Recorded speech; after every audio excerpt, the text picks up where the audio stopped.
All right, welcome to the conversation. We got an interesting guest for you guys. He's participated in a couple of movements you might recognize: Occupy Wall Street, Standing Rock, #Bank Exit, 2017 California Poor People's Campaign. But you might have seen him on the program before as organizer and founder of Bank Exit, and we talked about how we can do public banks, etc. Jay Ponti. Jay, welcome back, brother. Brother Cenk, great to see you. No problem. So, hey, Jay, first question for you is, common misconception, and understandably so, is that Occupy didn't work, right? So what's your take on that? How do you see it differently? Well, as with all things, we know that corporate media framed it that way specifically, and that we know how they drive specific narratives. But Occupy was a resounding success. It's important to also separate Occupy the movement from Occupy the tactic, which is to occupy a physical space. But the amount of movements and energy that came out of the Occupy movement fundamentally transformed the American landscape. We would not have the consciousness around the 99% versus the 1% movements like the fight for 15 for a living wage, for $15 an hour minimum wage. Strike debt came out of that. The divestment and public banking movements were really energized by that. And moreover, it fundamentally changed Americans' context around resistance, made it okay to go and protest without a permit. So I'd say, and I would say ultimately, probably the biggest impact was Bernie Sanders. The Bernie Sanders campaign was a direct result of Occupy Wall Street, not just obliquely, but a direct result of Occupy Wall Street activists who pushed Bernie to run. So I know you're writing a book, and you connect those two things in the book. So help me understand that, or help the audience understand that. Why are those two things connected? Well, I think the common mythos is that Bernie came out of the free market and he just went viral and his message just resonated. All of those things are true, but the extent to which Bernie caught fire was a direct result of specific tactical organizing efforts of a group of Occupy Wall Street activists, was known as the People for Bernie Sanders.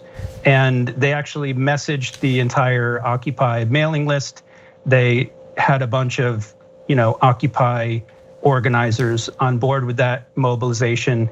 And essentially they had before Bernie even announced, they held events called the 99 events for the 99%. It was a big call to action. And some of those initial calls, house parties and calls became, Black Men for Bernie, different cities or regions for Bernie. A lot of those different groups, those affinity groups came out directly out of that organizing effort. Simultaneously, you had another group called Progressive Democrats of America, who was also bird dogging Bernie and basically traveling around the country, following him and saying, Bernie, we need you to run.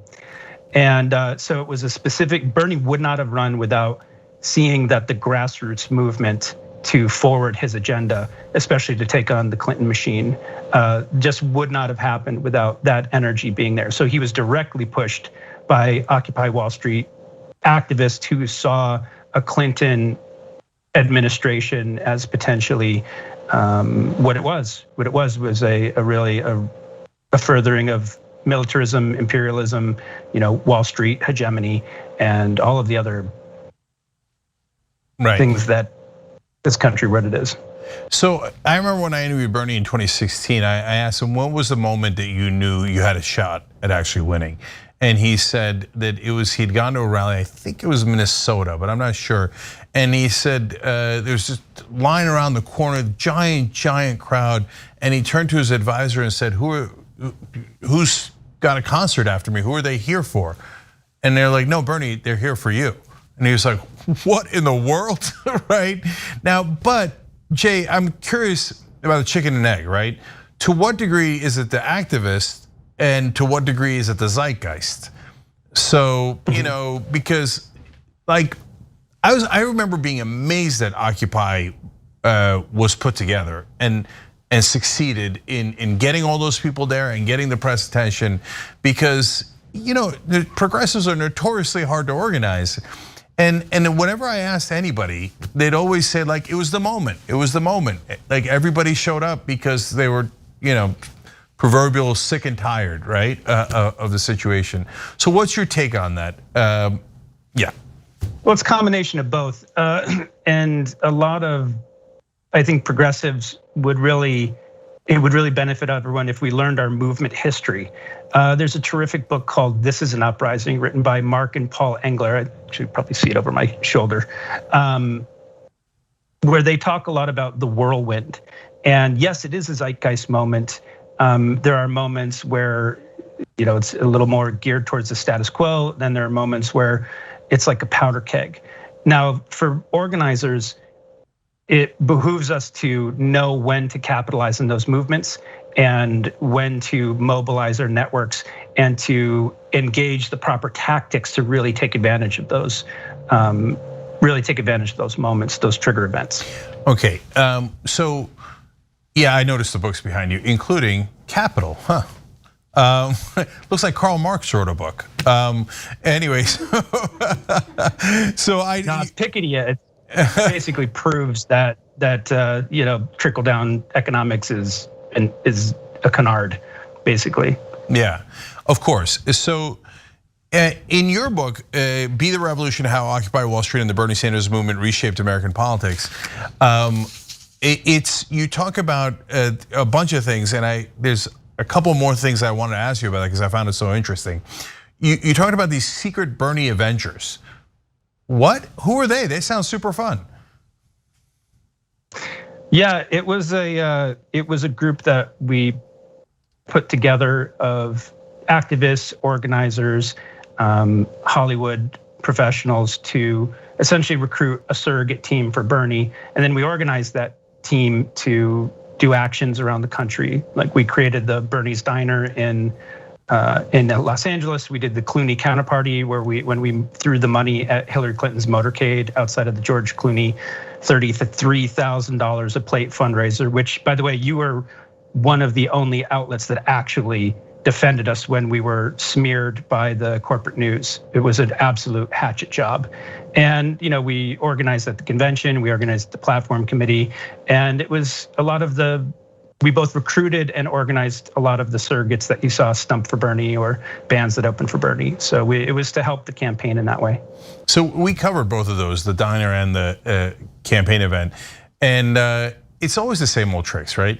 So you guys went to draw attention to Hillary Clinton's donors and hence you threw the money. And then it's sexist. What, right?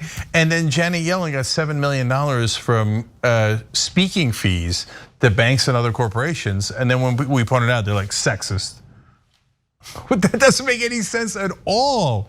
Men do corruption, women do corruption. It has nothing to do with their gender. It has everything to do with the corruption. And I want people to understand that when you see Bernie's Diner, as almost everybody in LA did, that doesn't come out of nowhere. It comes from somebody organizing it. There's like this sense of like community organizer has almost like a mystical feel to it. It just means you organize things, right? You put things together and you bring people together. So which then of course leads to the next question, which is, but Jay, we've done this organizing for a while and we have seen the results in that, hey, Bernie almost won twice, right? And yeah, he didn't pull it off, but like 20 years ago, 10 years ago, that would have been unthinkable, no chance at all, right? And so you see the momentum, I see the momentum, and we chronicle it all the time.